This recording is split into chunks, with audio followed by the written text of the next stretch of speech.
Alors, les batteries solides, bah écoutez, il va falloir patienter parce que c'est pas de mal la veille que ça va sortir visiblement. Il va falloir attendre, et encore attendre. Pour connaître les évolutions technologiques de demain, il vous suffit de vous rendre non pas dans la Silicon Valley mais en Israël. Ce petit pays regorge d'entreprises spécialisées dans certains domaines de pointe, comme les capteurs LIDAR pour la conduite autonome, mais aussi la navigation.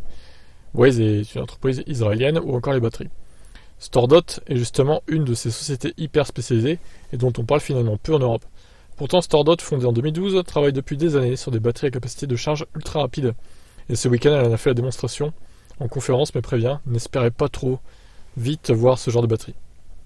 StoreDot a profité de sa conférence pour tirer sur la concurrence. Il est important que les leaders du développement de batteries, tels que StoreDot, fournissent aux constructeurs un calendrier réaliste et débarrassé de tout engouement exagéré pour l'arrivée des batteries solides. Actuellement, en dépit de certaines affirmations trop optimistes de nos rivaux, les batteries solides ont encore au moins 10 ans de travail. 10 ans. Donc pas avant 2032. Bon, bah dis donc. Faut pas être pressé, hein. Il est un peu pessimiste, monsieur. L'étape intermédiaire serait donc de partir sur des batteries dites semi-solides avec un électrolyte en partie solide seulement. Ça permettrait d'atteindre un chiffre important. 100 miles, donc 165 km récupérés en 3 minutes, d'ici 2028. Bien sûr, si les batteries progressent, il faudra que le réseau de charge haute puissance soit à la hauteur.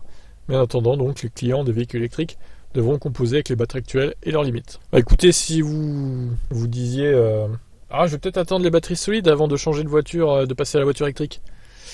Alors, moi j'ai rien contre, hein, mais si vous voulez attendre encore 10 ans, ça va faire un peu long. Donc vous basez pas sur ça, parce que vous allez attendre longtemps, je pense.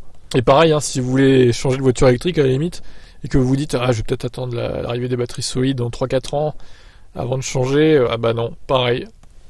Donc 10 ans, c'est long, hein, putain. Je sais pas s'il est pessimiste ou réaliste, on verra bien. Je vous laisse commenter.